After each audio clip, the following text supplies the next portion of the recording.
You know, if the county's got an issue with that, I'm sorry. And if the school has an issue with it, I'm sorry. We will do what we can to help the school, but it is not my position to be basically funding either of those entities. It's my position to get the town stable, and that's what I'm working on now. So I don't know if I answered your question, but, you know. Well, I just think there's, you know, there's an argument out there. I suppose that there's, you know, puppets on either side, or one side a puppet and the other is the. Sure. Well, I don't really think there's puppets on either side. I think that the county would like to see certain things done, and they either are aligned with one side or the other, you know. And if they align with me, fine, but I'm not going to base my decisions on what the county wants. But in general, I think the county wants business in this county, I want business in this town. So those two tie together. So, you know, it's kind of, you know, it kind of depends on what your perspective is of puppet. I mean, I don't do what they say, but the things I do may align with what they want. It's just the way, you know, the way it goes. So Does that help? if the three of you, your candidates win, then you would have a majority on the board, is that the way? That is it correct. go? There's 5 members. If the 3 of us win, we will have a majority. Now, this is the first time there has actually been an election for changeover seats. Well, mine last year obviously was an election. But prior to that, there's been a series of appointments to the seat. Herbie Downs had been appointed, John Sweeney had been appointed, because like Herbie would, you know, he got elected to the seat knowing he couldn't take it, so he didn't take his vow or whatever, oath, and so his seat was open for appointment by the board. And that's kind of the way things have gone for quite some time. But I think people have the knowledge now that we can do something in the town of Somerset. We can vote people into office. So I think it should be a very interesting telltale sign of how this town is going to react to really having the power for the first time to make significant changes in our town. As obviously a Somerset resident, can you, we numbers all the time as far as this pilot goes, and tax bills going up, and, you know, residents here and residents there are paying, you know, $30 more than they used to, or however much it is. What are the real numbers? I mean, what numbers, as a resident there who gets the tax bill, what did you face change-wise since that pilot came out? Sadly enough, I don't know what my school tax change was. I know we didn't raise taxes at all in the town. Okay. The county is a whole different animal. I'm not sure what their Do you know what it came out at? Yeah, I do know. Oh, it's not out yet. Okay.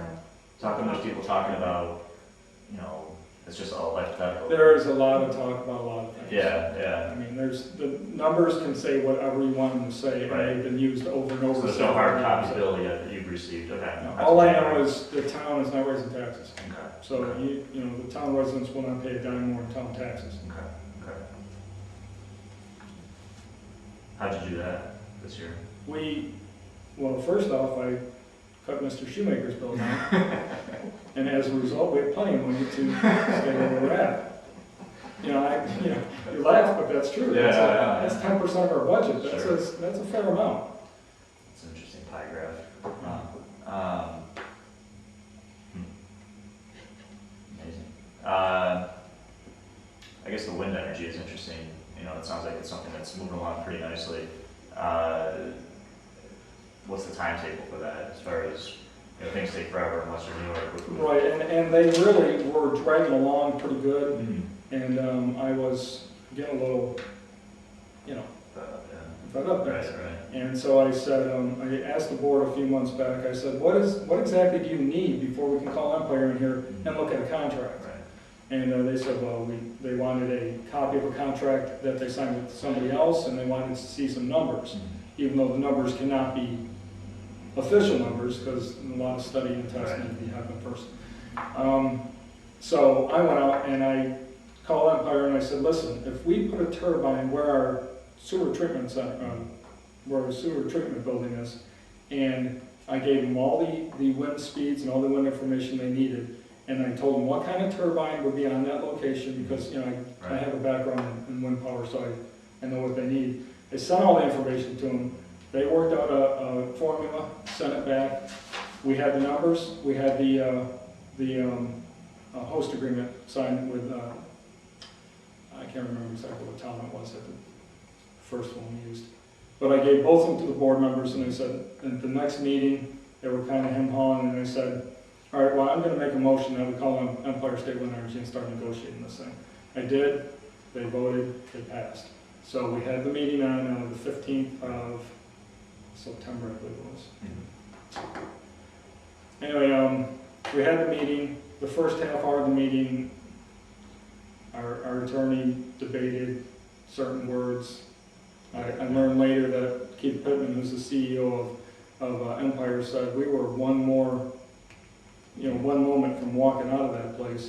So I told him, listen, let me talk to the board and we'll decide what we're gonna do here. Right. The board came up with a lot of good questions, a lot of good things we needed to address in that copy of the host agreement that we had.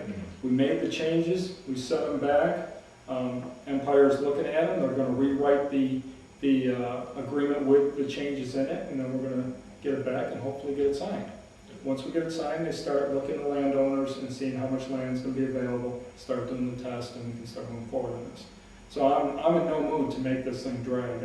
I think we clearly have the resource, we clearly can benefit from this. The residents have made it very clear that they want a wind farm in the town.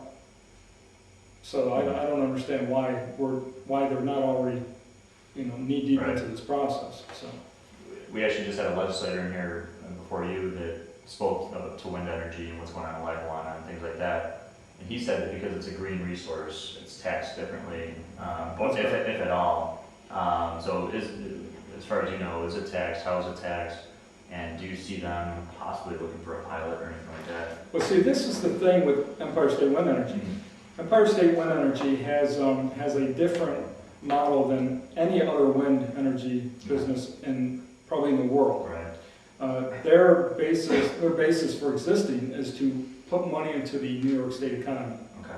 They only build them in New York State. They use as much New York State labor and parts as they can.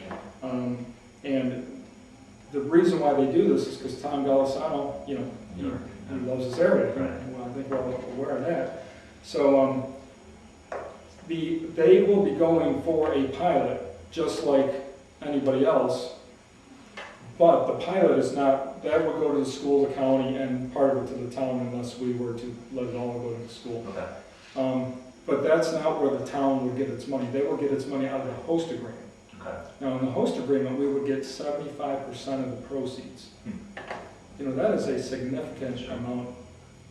We did it with a 20 turbine wind farm under that scenario of having a 2.5 megawatt turbine at the sewer system.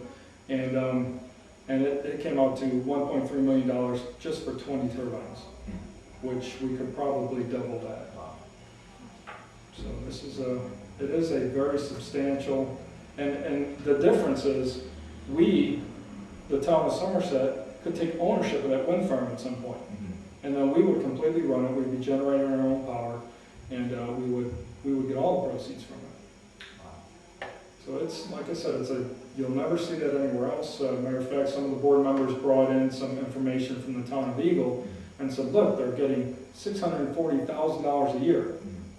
Yeah, well, that was for 100 megawatts of power. That was $6,400 a megawatt. We're looking at $23,000 a megawatt. So it's a substantial difference. And the vast, like I said, because of the host agreement, most of that will go to the town.